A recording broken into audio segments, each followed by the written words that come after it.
જેના દોષ દર્શનથી લેશમાં તૃષ્ણા રહિત વિષયની વાસના ક્યારે ઘટે જ્યારે વિષયમાં રહેલો જે દોષ હોય એને ઓળખે.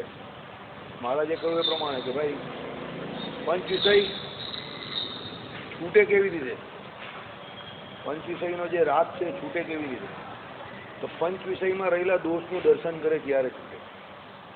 બરાબર? તો ભાઈ વિષય કેવા છે તો ક્ષણભંગુર છે. ક્ષણભંગુર એટલે કેવા? સુખ આપનારા છે, કેટલો સમય, થોડોક સમય સુખ આપનારા છે અને પાછળથી બહુ મોટા દુઃખનું કારણ બને છે. દરેક વિષય, શબ્દ લેવું, સ્પર્શ લેવું, રૂપ લેવું, રસ લેવું, ગંધ લેવું, આ દરેક વિષય કેવા છે?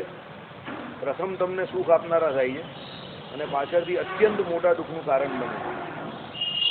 એટલે કહેવાનું તાત્પર્ય એવું છે કે જેમ જેમ જીવ સત્સંગ કરતો જાય, સત્શાસ્ત્રનો અભ્યાસ કરતો જાય, કાં એમ કે પોતાની બુદ્ધિ અલ્પ હોય તો પછી ગુરુ પાસે શાસ્ત્ર વિદ્યા શીખતો જાય, બ્રહ્મ વિદ્યા શીખતો જાય, એટલે ગુરુ પછી એને જેમ જેમ શાસ્ત્રની આજ્ઞામાં વર્તાવે અને એને વિષયના દોષનું દર્શન કરાવે કે ભાઈ આ વિષય ભોગની જે તારી પ્રીતિ, જે આસક્તિ, વાસના, એને કારણે જ તું કેવો આ લોકના વિષય એમ કે પુનરપી જન્મમ પુનરપી મરણમ, જન્મ અને મરણ સંસ્કૃતિ એને તું પામેલો છે.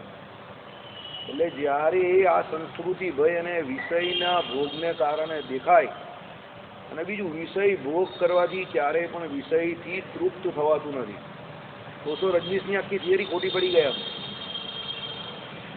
કોસો રજનીશ શું કહેતા હતા તો ભાઈ જે વિષય, દાખલા તરીકે વાઇનનો ગ્લાસ એક પડેલો છે, તમને એવું થયું કે વાઇન કેવું આવે, પીવું જોઈએ, તો બહુ વિચાર ના કરવાનો, પી લેવાનું. આ ઓશો રજનીશની થિયરી છે. પછી એક ટાઈમ એવો આવશે તમારો કે તમે વાઇનને જોશો નહીં. બરાબર? પણ જો એ થિયરી સાચી હતી તો દુનિયામાં લોકો પીને આટલા બધા કેન્સર થાય છે, પેલા એમાં પડી જાય છે, ગટરમાં પડી જાય છે, આટલા બધા પીને એક્સિડન્ટ થાય છે, એ બનાવ જ ન બને. એટલે એ થિયરી ફેલ ગઈ. એ થિયરી ફેલ છે. કેમ? મહારાજે કહ્યું કે પાતાળ લગી પૃથ્વી ફાટી હોય, બરાબર, અને એને પાણીથી શું કરવા જાઓ તમે? પુરાણ કરવા જાઓ એનું, એટલે એને ભરવા જાઓ, એ કદાપી ભરાતી નથી. આવું ઉદાહરણ ભગવાને આપેલું છે. એ પ્રમાણે જીવ અનંત કોટી કાળથી, એટલે અનંત કોટી જન્મથી આ વિષય ભોગ કરતો આવ્યો છે, પણ તે છતાં પણ એ વિષય ભોગથી એ તૃપ્ત નહીં થયો. તો વિષયથી દૂર રહેવું, વિષયનો ત્યાગ કરવો, એ જ વિષયને જીતવાનું સૌથી મોટું કારણ બતાવ્યું શાસ્ત્રોમાં. મહારાજે કહ્યું ને કે એમ તો કાનનો સ્વભાવ સાંભળવાનો છે અને આંખનો સ્વભાવ સહેજે સહેજે શું કરવાનો છે? જોવાનો છે.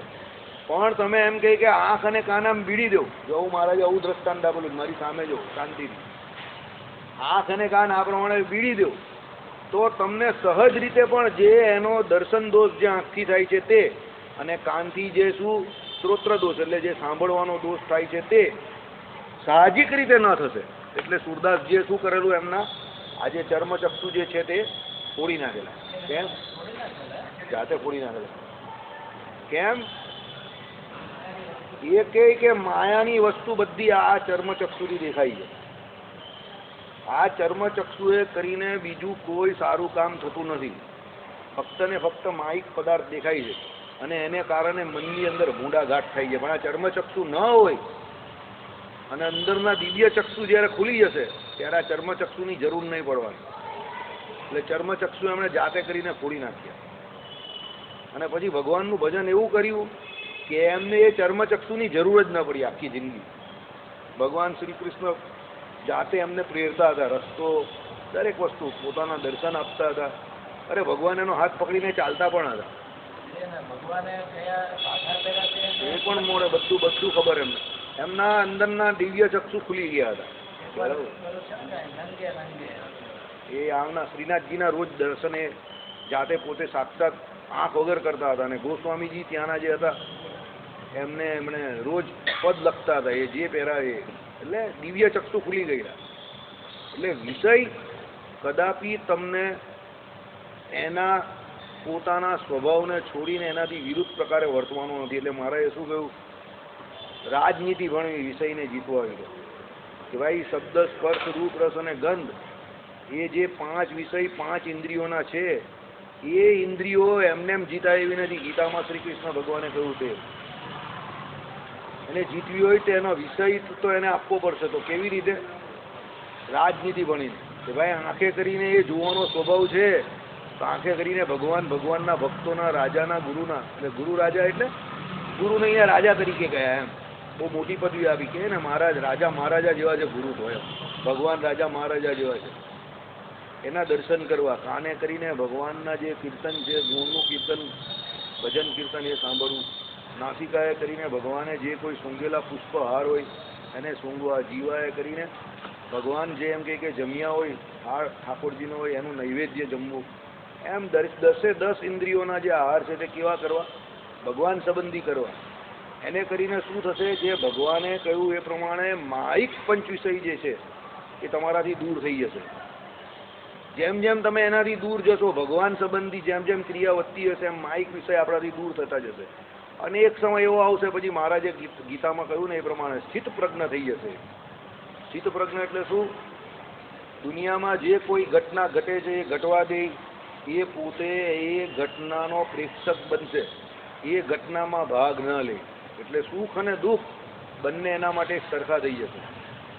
કોઈ નિંદા કરે કે કોઈ સ્તુતિ કરે બંને એના માટે કેવા થઈ જાય? એક સરખા. એને કઈ અવસ્થા કહેવાય? ઉપસમ અવસ્થા, સ્થિત પ્રજ્ઞ, શૂન્ય અવસ્થા, બધા પર્યાયવાચક શબ્દ છે. આ ઉપસમને પામવાનો ભગવાને કહ્યું એ પ્રમાણે એક જ ઉપાય છે. સમસ્થિતિ જે કહી તે પહેલા પોતામાં રહેલી વેદ બુદ્ધિ, જીવ જીવ જીવ જીવ બધા અલગ અલગ છે, દેહ બધા અલગ અલગ છે. આ બુદ્ધિને કેવી? અંદર ખેંચીને એની અંદર રહેલા પરમાત્મામાં બુદ્ધિ રાખવી. બધા જીવ અલગ અલગ છે પણ એની અંદર રહેલા પરમાત્મા કેટલા છે? એક જ છે. એમ અલગ અલગ જીવાત્માની બુદ્ધિ કે અલગ અલગ દેહની બુદ્ધિ ટાળીને એની અંદર રહેલા સમ્યક સરખાપણે રહેલા પરમાત્માને ઓળખીને જે જીવ એ પરમાત્મા સમગ્ર જળ અને ચેતનમાં રહ્યા છે એવા પરમાત્માને જાણે, ઓળખે, દેખે. શું જાણે, ઓળખે ને દેખે? એની વેદ બુદ્ધિ સંપૂર્ણપણે પહેલા પૂરી થઈ ગઈ હોય અને એ પછી પરમાત્માને દરેક જગ્યા પર પોતે જોતો થઈ જાય. સુરદાસજીની જેમ સુરદાસજીને દરેક જગ્યા પર ગોપીઓને દરેક જગ્યા પર ભગવાન કેમ દેખાતા હતા? માયિક પદાર્થ જે હતો એ તો વાંચો નિર્વંત તે અપ્રાપ્ય મનસા સહજે કહ્યું કે માયિક એવા ઇન્દ્રિય અંતકરણથી તો માયાના પદાર્થ જ પમાય છે. તે માયિક ઇન્દ્રિય અંતકરણને એમણે આઉટ કરી નાખેલા. મહારાજે કહ્યું ને કે ભાઈ ઇન્દ્રિયો અંતકરણ માયિક છે તો એનાથી દિવ્ય એવા ભગવાનનો સંશય એટલે નિશ્ચય કેવી રીતે થાય? તો શું એ તો ભગવાનના યોગે કરીને માયિક એવા ઇન્દ્રિય અંતકરણ કેવા થઈ જાય છે? દિવ્ય થઈ જાય છે. ભગવાન એને દિવ્યપણું પમાડે છે. જેને કરીને હીરા વતે જેમ હીરો વિંધાય, લોહા લોહે કો કાટતા એ પ્રમાણે પરમાત્મા વતે જ પરમાત્માનો નિશ્ચય થાય છે. માયિક એવા ઇન્દ્રિયો અંતકરણથી નહીં થતો. માયાથી તો માયાનો જ નિશ્ચય થાય, પરમાત્માનો નિશ્ચય ન થાય. પણ એ માયા ભગવાનનો સંગ કરે છે એટલે એ ભગવાનમય થઈ જાય છે. જેને યોગ માયા કહે, જે ભગવાનની સેવામાં તત્પર રહી છે. એટલે આપણા માયિક એવા ઇન્દ્રિય અંતકરણ પણ દિવ્યપણાને પામી જાય છે અને એ પરમાત્માને એ દિવ્ય જે ઇન્દ્રિય અંતકરણ છે તે પામે છે. ભગવાન પોતે પોતાના સંકલ્પે કરીને શું સંકલ્પ કરે કે આ જીવ મને ઓળખે, આ જીવને મારી ઓળખાણ થાય એવો ભગવાનનો સંકલ્પ. એ સંકલ્પ જ મૂળભૂત કારણભૂત છે. કેમાં? એ સામેવાળા જીવાત્માને નિશ્ચય કરાવવામાં. બાકી ભગવાન ન ઈચ્છે એટલે તો પરમાત્માની કૃપાને કારણ બતાવ્યું કે પરમાત્મા જો એવી કૃપા ન કરે તો કોઈ જીવ એ પરમાત્માને ઓળખી શકે નહીં. કારણ કે એ જીવ અને પરમાત્મા વચ્ચે કેટલું બહુ મોટું ડિસ્ટન્સ છે, બહુ મોટું અંતર છે, જે આપણાથી મપાય એવું જ નથી. અપરિછિન્ન અમાપ છે. પણ એ તો પરમાત્મા પોતે કૃપા કરીને જ્યારે અહીંયા અવતાર ધારણ કરે છે. કેવી રીતે? કઈ યોનિમાં? દેવતા, મનુષ્ય, પશુ, પક્ષી, ગંધર્વ જે યોનિમાં અવતાર ધારણ કરે છે એ યોનિમાં એવું કાર્ય કરવા માટે એ પ્રમાણે જ વર્તે છે. જે યોનિમાં જન્મ ધારણ કર્યો એ પ્રમાણે વર્તે છે. જેને કરીને એ ભગવાનનો વધારે પડતો શું નહીં લાગતો? આપણે કહીએ ને અને શું કહીએ? સારો શબ્દ કયો છે? બહુ મોટો એ નહીં લાગતો.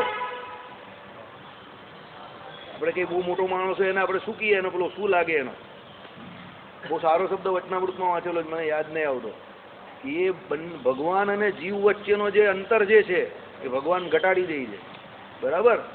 ભગવાન એમ કહે કે વાસ્તવિકતામાં જે મોટા છે તે ભગવાન શું, મહારાજે વચનામૃતમાં કહ્યું એ પ્રમાણે કે જ્યારે આ ધરા પર અવતાર ધારણ કરે છે ત્યારે પોતાનું ઐશ્વર્ય છુપાડે અને એ છુપાવવા માટે જ પ્રયત્નશીલ રહી છે. તો પણ ભગવાન ઘણા એવા દિવ્ય ચરિત્ર કરે છે જેને કરીને ભગવત ભક્ત હોય અને ભગવાનનો જેવો છે તેવો નિશ્ચય થાય છે. બરાબર? હા, ડિસ્ટન્સ એનો કોઈ સારો શબ્દ છે. ભગવાનનો વધારે પેલું એ નહીં રહેતો. બહુ ભગવાનનો બહુ મસ્ત શબ્દ છે શ્રીજી મહારાજ. હે નહીં પ્રતાપ નહીં, એનો આપણે બહુ મસ્ત શબ્દ છે. હવે નહીં, બહુ સારો શબ્દ છે. ભગવાને શ્રીજી મહારાજે જ વાપરો છે. અત્યારે મને મહારાજનો પેલો શબ્દ યાદ આવી ગયો. એ તો ભગવાન જેવા ભગવાન જ છે ને એ ભગવાન જ બોલી શકે. બીજો બોલવા પ્રયત્ન કરે તો પણ એ બોલાય નહીં. બરાબર? એટલે બહુ મસ્ત શબ્દ છે. વચનામૃતમાં જ છે પણ મને અત્યારે યાદ નહીં આવતું. ચાલો, એટલે આ શ્રી હરિ શબ્દાદી વિષય રસમાં તેના દોષ દર્શનથી લેશ પણ તૃષ્ણાએ રહી. દોષ દર્શનની આપણે આ વાત કરી. વિષયોમાં આટલો બધો દોષ છે. આપણે અહીંયા બેઠા છે અત્યારે તે પૂર્વના વિષયોના સંગને કારણે, ઇન્દ્રિયો, અંતઃકરણ અને જીવમાં આપણા વિષયોનો સંગ કરેલો છે, જેને કારણે આપણે બધા અત્યારે અહીંયા બેઠા છે.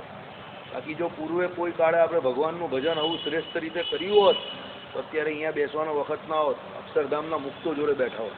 બરાબર? ચાલો, માટે જ કોઈ પણ વિષમ દેશ કાળાદિકથી ન ટળી જાય એવા દ્રઢ મૂળ અતિ તીવ્ર વૈરાગ્યવાળા. વિષય જીતવો હોય એમાં સૌથી મોટું કારણ શું હોય? વૈરાગ્ય. ત્યાગ વિના વૈરાગ્ય ટકતો નથી. એટલે જેને ત્યાગ હોય એનો જ વૈરાગ્ય સાચો. જેનો ત્યાગ નહીં એનો વૈરાગ્ય ખાલી ફૂફાડા જેવો, અંદર કંઈ મળે નહીં. બરાબર? ત્યાગ કેવો હોય? ઓટોમેટિક થાય. ત્યાગ કોને કહેવાય? ભગવાને કહ્યું વચનામૃતમાં, જેને જેટલી જરૂર છે કેટલી વસ્તુનો ઉપયોગ કરે, અપરિગ્રહ ત્યાગ. કાલે સવારે શું થશે એની જેને ચિંતા નથી એનો ત્યાગ. ભગવાન જે પરિસ્થિતિમાં જેવા રાખે એમાં રાજી રહેવું એ ત્યાગ. કોઈ વસ્તુ એને પોતાની નથી, કોઈ વસ્તુ એને પારકી નથી. બધી વસ્તુ સરખે ભાગે જે વેચવાવાળો એ એનો ત્યાગ. ભગવાન કહીને અમને કોઈ પારકું નથી, કોઈ પોતાનું નથી. એ કોણ કરી શકે? જ્યારે એનામાં એવી ત્યાગ વૃત્તિ હોય. બાકી ગમે એવો મોટો માણસ હોય, ગમે એવો દાનેશ્વરી હોય, પણ છેલ્લે સૌથી વધારે જે કંઈ પ્રોપર્ટી કે જે કંઈ મૂકી જાય તે એના ઘરના વ્યક્તિઓ માટે જ મૂકી જાય, બહાર માટે નહીં મૂકી જતો. કેમ? એને વૈરાગ્ય નથી, એને ત્યાગ નથી, એને સંપૂર્ણ નથી થયું વિષયને વિશે. અને ત્યાગી હોય કોઈ અને ભગવાનનું ભજન કરતો હોય ને એના શિષ્ય હોય તો એને આપવા માટે એની પાસે હોય શું? કંઈ નહીં હોય. ભગવાનનું ભજન આપવાનું હોય, જ્ઞાન આપવાનું હોય તો આપીને જાય. કારણ કે એની પાસે છે તે આપે. મારી પાસે જે વસ્તુ હોય એ જ હું તમને આપી શકું, ને તમારી પાસે જે વસ્તુ હોય એ જ તમે મને આપી શકો. જે વસ્તુ તમારી પાસે ને મારી પાસે નથી એ તમે કદાપી આપી નહીં શકવાના. તમે એની એક્ટિંગ પણ ના કરી શકો. એક ભાઈ એક ઉત્સાહવાદી માણસ પાસે ગયા અને કે હું કાયમ નિરાશ રહું છું, તો તમે મને એમાં કઈ એવી ટિપ્સ આપો કે મારી નિરાશા દૂર થઈ જાય. તો પેલો કે તમે કાયમ ઉત્સાહમાં રહેવાની એક્ટિંગ કરો. તમે ઉત્સાહી તો નથી પણ ઉત્સાહમાં રહેવાની એક્ટિંગ તો કરી શકો ને. એટલે બહુ કોશિશ કરી જોઈએ પણ એનાથી ઉત્સાહમાં રહેવાયું જ નહીં. કેમ? અંદર હોય તે બહાર આવે ને. એ નિરાશા અંદર સુધી ઘર કરી ગયેલી એને, એટલે એનામાં ઉત્સાહની એક્ટિંગ પણ ન થતી હતી. એટલે ઉત્સાહની એક્ટિંગ ના થાય. ઉત્સાહી હોય તો ઉત્સાહ દેખાય, એની એક્ટિંગ ના કરી શકાય. એક્ટિંગ કરે તો ગમે ત્યારે પકડી જાય કે ભાઈ એક્ટિંગ કરે છે. એમ વૈરાગ્ય આવી વસ્તુ છે. વૈરાગ્ય દેખાડાય નહીં, હોય તો ખબર પડી જાય. આઈડિયા આવ્યો? ઘણા લોકો અત્યારે એવું વૈરાગ્ય બતાવવાની બહુ કોશિશ કરે છે. બધે જ ગ્રહસ્થ હોય, ત્યાગી હોય. ગ્રહસ્થ હોય એટલે પછી અમુક સમય પછી પેલા સફેદ કપડાં પહેરી દે. બરાબર? પછી કોઈક વખત એનો વૈરાગ્ય કઈ ચરમસીમા આવ્યો હોય તો આરામથી ભજન કરતો હોય ને પછી કોઈ વખત પાછું ઉતરી જાય વૈરાગ્ય, હવે સોનાની ચેન પહેરતો પણ થઈ જાય. બરાબર? એટલે શું છે? એ વૈરાગ્ય જે એને પહેલા હતો એ ખાલી કેવો હતો? મસાનીયો વૈરાગ્ય. महाराज के ये तो खुआरी करनारो छे, धोबी का कुत्ता ना घर का ना घाट का, एना जेवी वात छे। वैराग्य एने बराबर एटले शुं शास्त्रोमांथी शास्त्रोना शब्दों सत्पुरुष द्वारा का भगवान द्वारा सांभळीने जे वैराग्य प्रगटो होय केना द्वारा पेला ज्ञान द्वारा ये वैराग्य अंतकाळ सुधी रही छे, कायम माटे रही छे। बाकी बीजो वैराग्य तो केवो खुंवारी करनारो छे। એટલે અહીંયા શું કહ્યું? વિષમ દેશ કાળાદિકથી ન ટળી જાય એવા દ્રઢ મૂળ અતિ તીવ્ર વૈરાગ્ય। દ્રઢ મૂળ એટલે મૂળ વૈરાગ્ય મૂળમાં રહેલો, જ્યાં ઉપર છલ્લો પેલો આછો આછો પેલો સમુદ્રના પાણીના પેલો કહીને બાર બાર છપછપિયા કરતો હોય એવો નહીં, મૂળમાં વૈરાગ્ય। જે પાછો શબ્દ શું વાપરો વિશેષણ સાથે? અતિ તીવ્ર વૈરાગ્ય। મહારાજે કહ્યું એ પ્રમાણે શું ઉદાહરણ આપ્યું મહારાજે? એક કયો અગ્નિ કયો? પેલો છેલ્લો દાવાનળ અગ્નિ કયો? કયો સમુદ્રનો? વડવાનળ અગ્નિ અને વીજળીનો। એ બે તો એમ કહે કે ગમે એવી પરિસ્થિતિ હોય પણ એ વીજળીમાં જે એમ કહે કે પેલો અગ્નિ રહ્યો તે અને પેલો સમુદ્રની અંદર વડવાનળ અગ્નિ રહ્યો તે એ કોઈ દિવસ પાણીના સંદર્ભમાં રહેવા છતાં પણ શાંત પડતા નથી કે ઓલાતા નથી। આવો વૈરાગ્ય હોય તો એ પોતે પણ પોતાને અને બીજાને પણ એમ કહે કે શું આલોક અને પલ્લોકને વિશે મહાપદવીને પમાડે। બાકી પહેલા બે વૈરાગ્ય કેવા? દીવા જેવા અને મસાલ જેવા ગયા, બરાબર? દીવા જેવા અને મસાલ જેવા તો બધા બહુ હોય, પણ છેલ્લા બે આ વીજળી જેવા અને વદવાનળ અગ્નિ જેવા બહુ ઓછા હોય। એવા તો શ્રીજી મહારાજ જેવા કે રામાનંદ સ્વામી જેવા કે 500 પરમહંસ જેવા કોઈ ભાગ્યે જ હોય, બરાબર? ચાલો, અને મહારાજે સંગ એવાનો કરવાનો કયો છે? નિષ્કુળાનંદ સ્વામી વૈરાગ્યનું સાક્ષાત પ્રતિબિંબ, બરાબર? મૂર્તિ સાક્ષાત। માટે જ ક્રીડાને જ યોગ્ય એવા બાલ્ય વયમાં જ આનંદમય સ્વસ્વરૂપમાં નિષ્ઠાને પામેલા। બાળકોની સાહજિક વૃત્તિ જ રમત કરવાની હોય છે, પણ ભગવાનને અતિ વૈરાગ્ય હતો એટલે ભગવાન શું બાલ્ય અવસ્થાથી શું કરતા હતા? શાંતિથી પોતાના આત્માની અંદર મગ્ન રહેતા હતા, સુખદેવજીની જેમ, બરાબર? પરિનિષ્ઠિતોપી નૈર્ગુણીય ઉત્તમ શ્લોક લીલયા, શ્રીમદ ભાગવતનો શ્લોક। તો ભાઈ એ સુખદેવજી પોતાના આત્માની અંદર રમણ કરીને શ્રી કૃષ્ણ ભગવાનની લીલાનું કાયમ માટે શું કરતા હતા? જ્ઞાન કરતા હતા, એની અંદર શું કરતા હતા? રસ તરબો રહેતા હતા। એટલે ઉત્તમ શ્લોક લીલયા। લીલયા એટલે કોણ? શ્રી કૃષ્ણ ભગવાનની લીલા, બરાબર? એ લીલાની અંદર કાયમ માટે મગ્ન રહેતા હતા અને ભગવાને શ્રીજી મહારાજે આને શું સ્ટેમ્પિંગ કરી દીધું। આવી સ્થિતિ હોય તો ઉત્તમ સ્થિતિ કહેવાય। કઈ? એકલી આત્મનિષ્ઠા વાળો નહીં કે એકલી ભક્તિ વાળો પણ નહીં, કારણ કે એકલી ભક્તિ વાળો હોય અને ભગવાનની અંદર પ્રીતિ હોય, એવી જો વિષયમાં પ્રીતિ થઈ જાય તો એ જય સ્વામિનારાયણ એમાંથી પડી જાય। અને એકલો આત્મનિષ્ઠા વાળો હોય તેને ભક્તિએ કરીને જે કંઈ પરમપદ પામવાના કયા, ઈશ્વરીય સામર્થ્ય પામવાના કયા, એ મળતા નથી। આત્મનિષ્ઠાની દ્રઢ અવસ્થાથી એ બહુ તો અક્ષરધામના તેજમાં લીન થાય, પણ એ આત્માથી પર પરમાત્મા તત્વ એને કદાપી પામતો નથી। એટલે મહારાજે ઉત્કૃષ્ટ સ્થિતિ કોની બતાવી? આ સુખદેવજી જેવાની કે ગોપીઓ જેવી બતાવી કે ભાઈ જેને પોતે પોતાના આત્મામાં રમણ કરતા હતા, આત્મનિષ્ઠાની પરમ અવસ્થાને પામેલા હતા, તો પણ ભગવાનનું શું કરતા હતા? ભજન કરતા હતા, બરાબર? એટલે અહીંયા જે એમ કહ્યું ને સ્વસ્વરૂપમાં નિષ્ઠાને પામેલા, એટલે ભગવાન પોતાના સ્વરૂપમાં, એટલે ભગવાન ભજન કરવાની વાત છે અહીંયા। પોતાના આત્માની અંદર રમણ કરનારા એટલે પાછળનું વાક્ય સમજી લેવાનું કે ભજન પણ કરતા હતા। આ બધી ક્રિયાઓ ભગવાનની ભજન રૂપી જ છે ને। મંદિરે જવું કે તપ કરવું ને પછી પૂજન કરવું ને ધ્યાન કરવું ને આ બધું જે આવ્યું તે ભગવાનના ભજન વિશે વાત છે, બરાબર? માટે જ ગૃહાદિકનો ત્યાગ કરી દેવાની તીવ્ર ઈચ્છાવાળા થયા હતા। એમને થયું કે ભાઈ આ ઘરનો ત્યાગ કરી દેવો છે। કેમ? આમાં કંઈ લેવાનો નથી, એટલે ભગવાનને એવો તીવ્ર વૈરાગ્ય હતો કે ભાઈ આ ઘરનો ત્યાગ કરીને ભજન કરવું છે। એટલે જેને ભજન કરવું હોય એ તો ભજન કરે જ છે। મહારાજે કહ્યું ને, અને ગોપાળાનંદ સ્વામીને કહેલું કે મુક્તાનંદ સ્વામીને, એ તો જેને જેવો ઈશક હોય એ પ્રમાણે થાય, બાકી જેને ઈશક હોય એ શું ધારે તે ન થાય, બધું જ થાય। તમારું ઈશક જોઈએ, બરાબર? પેલી આપણે આગળ વાત ન કરેલી લેલા લેલા લેલા લેલા મજનુ વાળી વાત નહીં કરેલી? પેલો એક હતો તે ઊંધો પડેલો હતો, એક આલોક વાળો, બરાબર? ઊંધો પડેલો, ખબર ને? નમાજ પડતો હતો અને એક લેલા મજનુ વાળો કોઈ આવી ગયો, બરાબર? તે સીધો પેલું પગથિયા સમજીને પેલાની ઉપરથી ચાલ્યો ગયો, એ પાછો નીચે ઉતરો પેલો, પેલાને ખબર જ નહીં। પેલો કઈ કુછ પતા વતા હે કે નહીં, મેરે ઉપર से चला गया तू, એમ इतना लैला में खो गया है। तो फिर कहीं मैं तो अपनी लैला में खो गया था, लेकिन आपको कैसे पता कि मैं ऊपर गया था? तो फिर कहीं कि मुझे पता था कि तुम ही थे वो, लेकिन मैं तो अपनी लैला में खोया था और सचमुच का खो गया था, मुझे आपके दीदार नहीं हुए।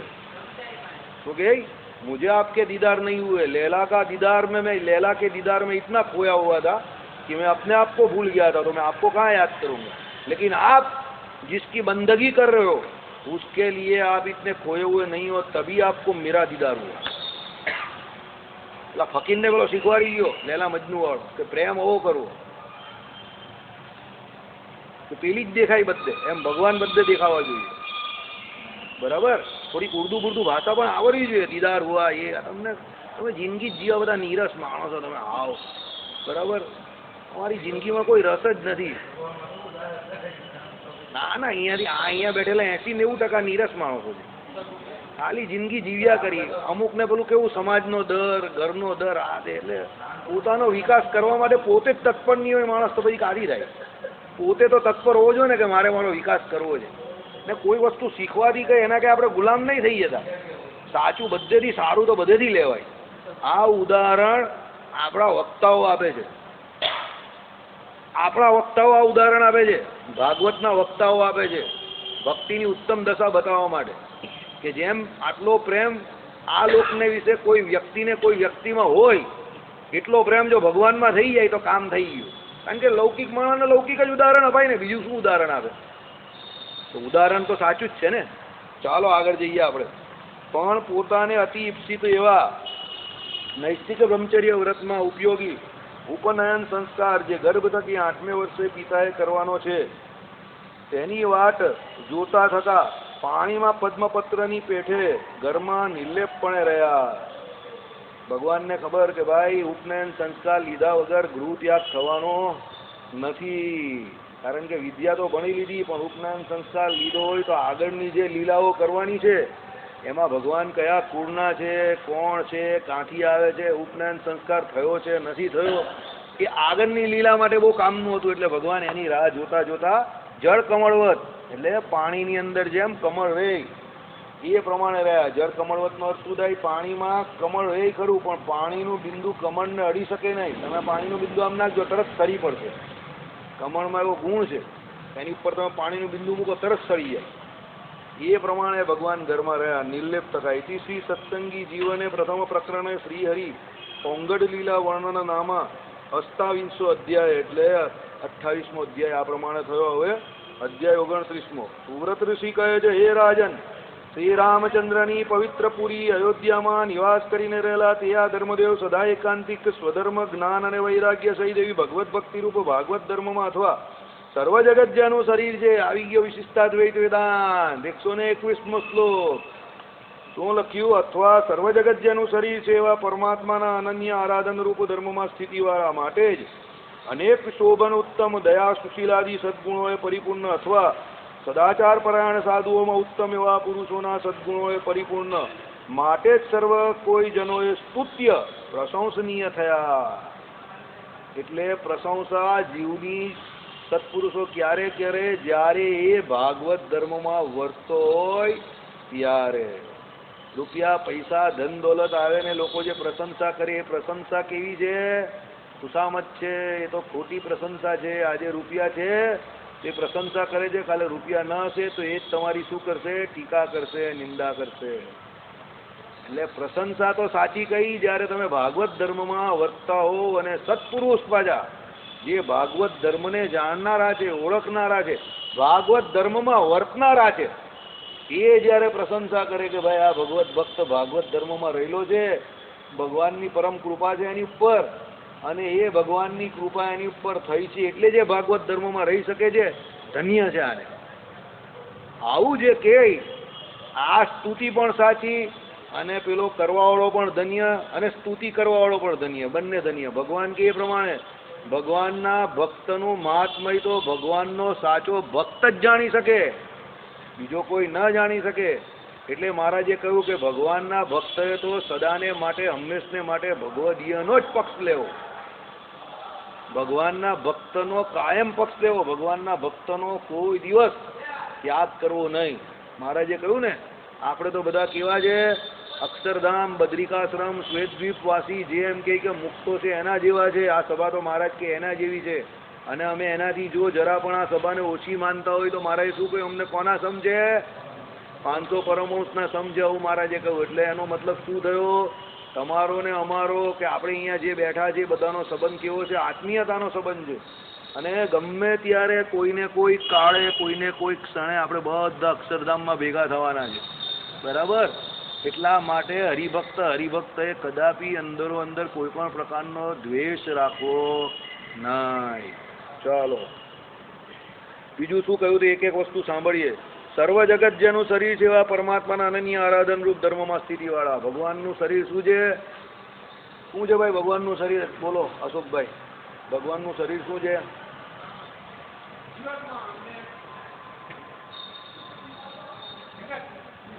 મારું ધ્યાન બીજે હતું ને એટલે જ મેં પૂછ્યું. જે હું જગત બોલું છું એમાં તમારું પહેલા ધ્યાન નહીં હતું એટલે મેં તમને સવાલ પૂછ્યો. બરાબર? જગત ને એ તો મળવા બેરવવા જેવું પણ નથી. જગત જ્યારે પણ કોઈને મળ્યું જ ને અધૂરું જ મળ્યું. ભગવાન જ્યારે મળ્યા પૂરા મળેલા છે. જગતમાં એવો કોઈ નથી કે જેને પૂરું જગત મળ્યું હોય, અને ભગવાન મેળવનારો એવો કોઈ નથી કે જેને ભગવાન પૂરા મળ્યા ના હોય. મળ્યા તેને પૂરા જ મળ્યા. બરાબર? એટલે જગતમાં મેળવવા જેવું કઈ છે નહીં ભાઈ. જીવ અને જગત બંને ભગવાનનું શરીર છે. સમજાવો કેવી રીતે શરીર છે?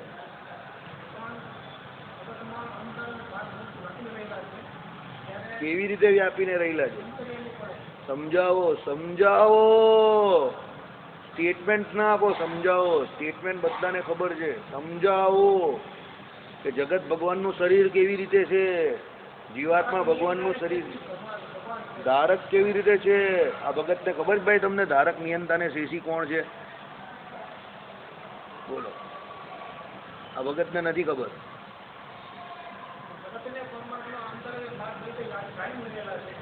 કેવી રીતે ધારીને રહેલા છે? જળ બિંદુ ધારીને રહેલા છે એવી રીતે. પછી એટલે એનો મતલબ શું થાય?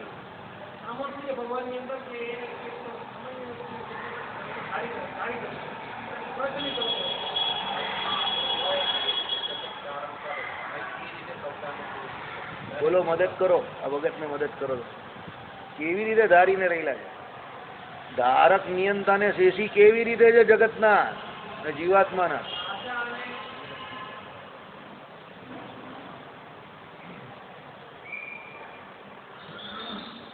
રાજા રાષ્ટ્ર ન્યાય નહીં. રાજા ને રાષ્ટ્ર ન્યાય નહીં એવું છે. કેમ? રાજા તો એક જગ્યા પર રહેલો છે અને રાષ્ટ્રનું નિયમન કરે છે. કેટલી વખત સમજાઈ આ વાત? બરાબર?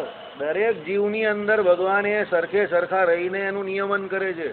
નિયમન કરે એની સાબિતી શું? કે ભાઈ નિયમન કરે છે એ જીવને એનું કર્મ ફળ પ્રદાતા પણ, એટલે એનું કર્મનું ફળ આપે છે. એ જીવની અંદર ભગવાન રહ્યા એટલે એ ભગવાનનું જીવ શું થયો? શરીર થયું. અને ભગવાન શું થયા? એના શરીરી થયા. બરાબર? તે દિવસે સભામાં આ વાત કરેલી ને વિશિષ્ટાદ્વૈત વેદાંતમાં. એ સભાવાળાને એવું કે આ સભાવાળાને બધાને બધું જ આવડે છે. બરાબર? પણ અહીંયા તો ખોલ તારી તો ઉગાર મારી એવી હાલત છે. બીજું શું? જગત ભગવાનનું શરીર કેવી રીતે થયું? બોલ મનીષ, સમજાવ. જગત ભગવાનનું શરીર કેવી રીતે થયું? તમે યાર મને શું કામ કહું? મારું જગત બી શરીર નથી ને ભગવાન પણ શરીર નથી. મને જવા દઉં નહીં. બરાબર? તમે કા મારા માથે આ ટોપલો ફોડો છો? બોલ ભાઈ, બોલો. બાલાજી રોય, જગત ભગવાનનું શરીર કેવી રીતે છે? બોલો બાલાજી રોય. સભા આટલી મોટી કંડક્ટ કરી શકાય છે, પણ સભામાં રહીને સવાલનો જવાબ આપવો બહુ અઘરો પડે છે. બોલ ચેતન, તું તો આમ છાતી કાઢીને જોઈ, તને આવડી ગયું લાગે. કયા સ્વરૂપે રહેલા છે? બધી જગ્યા રહેલા છે. હું વાત કરે કા દાઢીમાં રહેલા જ તારી? હે? જગત ભગવાનનું શરીર કેવી રીતે? વિપુલ ભગત બોલો. વાહ વાહ વાહ વાહ વાહ. બોલો ભાઈ, જૂના અમારા જૂના જોગી. હે? સર્વવ્યાપક ભગવાન રહેલા જ તે ભગવાનનું શરીર છે, તો જગતમાં રહેલા છે. તમે મારું સ્ટેટમેન્ટ આપ્યું આ ભગતની જેમ. કેવી રીતે? સવાલનો જવાબ આપો. ભાઈ ભાઈને મદદ કરો. ભાઈ અમે બંને ભાઈ એકબીજાને બહુ મદદ કરીએ. તમે આ ભાઈને મદદ કરો.